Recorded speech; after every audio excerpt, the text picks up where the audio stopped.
একটু বলুন। দেবের দেবে মহাদেব বলছে, হরি নারদ, আমি যদি নামের মহিমা বলি তাহলে কম হবে, কারণ আমি যেটুকু জানি সেটুকু বললেও নামের মহিমার আমি কোনো গুণগান বলতে পারবো না। হরি নাম করলে কি হয়, হরি নাম করলে কি উদ্ধার হওয়া যায়, তা যদি আমি বলি তাহলে আমার ভুল হবে। তুমি চলে যাও নারায়ণের কাছে। হরি বল। তো নারদ মুনি কি করলো, নারায়ণের কাছে গেল, গিয়ে বলছে, প্রভু, ও প্রভু, আমি তো বিনায় সর্বদা নাম করি, এই নাম করলে কি হয়, নাম করলে কি উদ্ধার হওয়া যায়, আমাকে একটু বুঝিয়ে বলো না প্রভু। তো নারায়ণ বলছে, দেখো নারদ, তোমাকে যদি জানতে হয় তাহলে তোমাকে যেতে হবে ওই যমরাজ্যে যেতে হবে। বলে কেন, আমি যমরাজ্যে যাব কেন? বলে হ্যাঁ, তুমি সেখানে গিয়ে বুঝতে পারবি যে হরি নাম করলে কি হয় আর হরি নাম করলে কি উদ্ধার হওয়া যায়। তাতে বাবা আমরা সবাই জানি যমরাজ্যে কারা যায়, যমরাজ্যে কারা যায়, যারা পাপ তাপ করে, পাপী মানুষই যারা, তারাতে যমরাজ্যে যায়। তো নারদ মুনি বলছি, আমি কি পাপ করেছি যে আমি যমরাজ্যে যাব? বলছে, আমি তো সেই কথা বলিনি, আমি তোমাকে বলছি, তুমি বলছো আমাকে হরি নাম করলে কি হয় আর হরি নাম করলে কি উদ্ধার হওয়া যায়, আমি সেই জন্য তোমাকে বলছি, যদি তুমি তা জানতে চাও তাহলে তুমি যমরাজ্যে চলে যাও। তাই গুরু বলুন।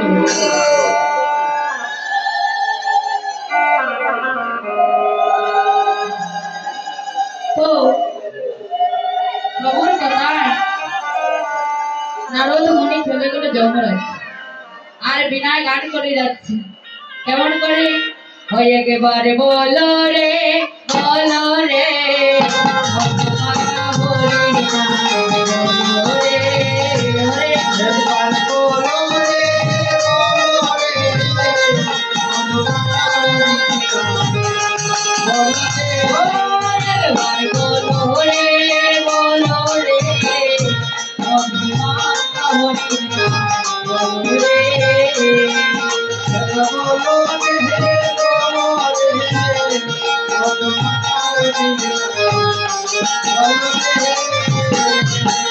এইভাবে হরিবল হরিবল বলতে বলতে যখন যমরাজ গেল, এমন সময় যমরাজ এসে বলছে, নারদ, একই নারদ, একই, তুমি হরি নাম করে আমার রাজ্যতে প্রবেশ করলে কেন, আমার রাজ্যতে তুমি প্রবেশ করলে কেন, আর প্রবেশ করে হরি নাম কেন গাইছি? বলে, ওহে যমরাজ, আমি যে সর্বদা বিনায় নাম করি, গান করি, আমি নারদ মুনিকে জিজ্ঞাসা করেছিলাম, প্রভু, আমি যে বিনায় নাম করি, গান করি, এই হরি নাম করলে কি হয় আর হরি নাম করলে কি উদ্ধার হওয়া যায়? তখন আমাকে বলেছে, যদি তোমাকে জানতে হয় তাহলে তুমি যমরাজ্যে যেতে হবে। কি তাই? তো আমি আসলাম তোমার রাজ্যে, হরি নাম করে আসলাম, দেখবো এই হরি নাম করলে তোমার রাজ্যে কি হয়। তো যমরাজ বলছে, নারদ মুনি, তুমি এসেছো সত্য, কিন্তু তুমি হরি নাম করো। বলে কেন? বলে, যদি তুমি হরি নাম করো তাহলে আমার এখানে যত পাপী তাপী আছে সবাই আছে, আর যদি তুমি হরি নাম করো তাহলে তো সবাই উদ্ধার হয়ে যাবে। আর যখন নারদ মুনি যমরাজ্যে গিয়ে গেল, তখন যাওয়া মাত্র তো হরি নাম বিনয় করে যাচ্ছে, নাম করে যাচ্ছে, আর সেই নামে পাপী তাপী সকল সবাই উদ্ধার হয়ে গেল। আর কি নারদ মুনির আর বুঝতে বাকি রইল? বুঝতে বাকি রইল। নারদ মুনি সঙ্গে সঙ্গে যমরাজ্য থেকে এসেই প্রভুর চরণ ধরে বলছে, প্রভু, আমি তো বিনায় তোমার নাম করি গান করি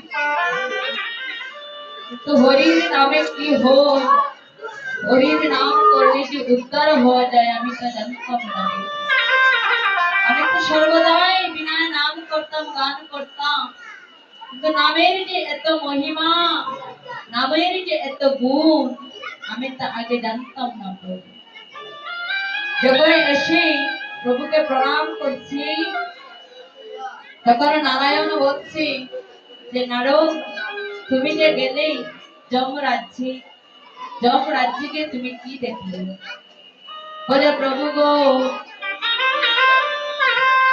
আমি যখন গিয়েছিলাম যমরাজ্যে তখন হরির নাম গুণগান কীর্তন করে গিয়েছিলাম জানো প্রভু যখন আমি গিয়েছি হরি নাম করতে করতে যমরাজ আমাকে বাধা দিয়েছিল যে নারদ তুমি হরির নাম করো কিন্তু আমার হরির নামে ওই যমরাজ্যের যত পাপি তাপি ছিল সবাই উদ্ধার হয়ে গেল নিতাই গৌর হরি বল। আমি বুঝতে পেরেছি প্রভু হরির নাম করলে কি হয় আর হরির নাম করলে যে উদ্ধার হওয়া যায় নামের যে এত গুণ নামের যে এত মহিমা আজ আমি যমরাজ্যে বুঝতে পেরেছি হরি বল।